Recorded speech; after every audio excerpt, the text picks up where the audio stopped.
ప్రకృతిలో ప్రతిదీ మారుతుంది. ఈ స్టేట్మెంట్ సంగతి ఏంటి? ప్రకృతిలో పదార్థ రూపాలు ఉంటాయి, శక్తి రూపాలు ఉంటాయి.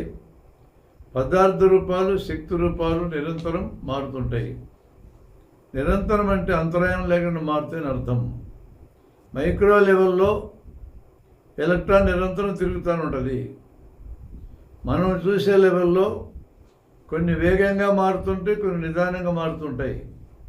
మరీ వేగం ఎక్కువైనా మన ఇంద్రియాలు పట్టుకోలేవు, మరీ వేగం తక్కువైన ఇంద్రియాలు పట్టుకోలేవు.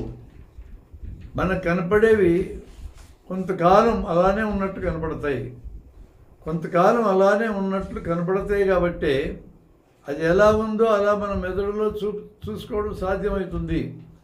ఎలా ఉందో అలా మెదడులో చూసుకోగలిగితే దాన్ని సత్యము లేదా సరైన జ్ఞానం అని పిలుస్తున్నాము. శక్తి రూపాలు కూడా అలానే మారుతాయి, కొన్ని వేగంగా, కొన్ని నిదానంగా.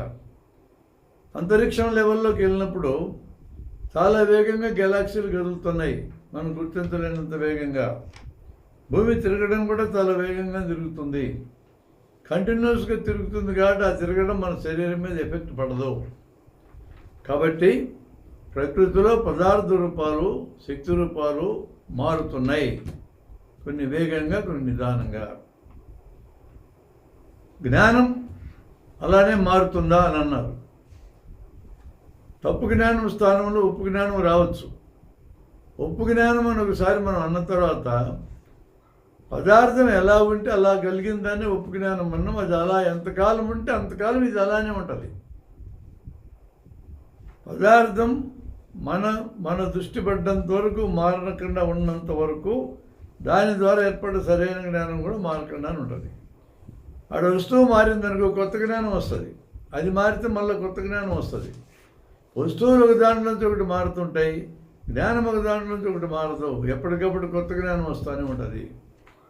కాబట్టి సరైన జ్ఞానం అనేది వస్తువుని బట్టి వస్తుందన్నాక, వస్తువు మారినప్పుడు ఎప్పటికప్పుడు సరైన జ్ఞానం కొత్త వస్తుంటుంది. ఇది ఒక రిఫ్లెక్షన్ లాంటిది. అద్దం ముందు ఒక వస్తువు ఉంటే ఈ వస్తువు యొక్క బొమ్మ కనబడుతుంది, వస్తువు తీసి ఇంకోటి పెడితే ఇంకో బొమ్మ వస్తుంది. ఇది ఎలా ఉందో అలానే ప్రతిబింబం వస్తుంది. ఇక్కడ వస్తువును మార్చే కొద్దీ ప్రతిబింబాలు మారుతాయి. ఒక ప్రతిబింబం మరో ప్రతిబింబంలోకి మారడం లేదు. ఇక్కడ వస్తువు మరో వస్తువులోకి మారుతుంది. అది తేడా, ప్రతిబింబానికి వస్తువుకి తేడా అది.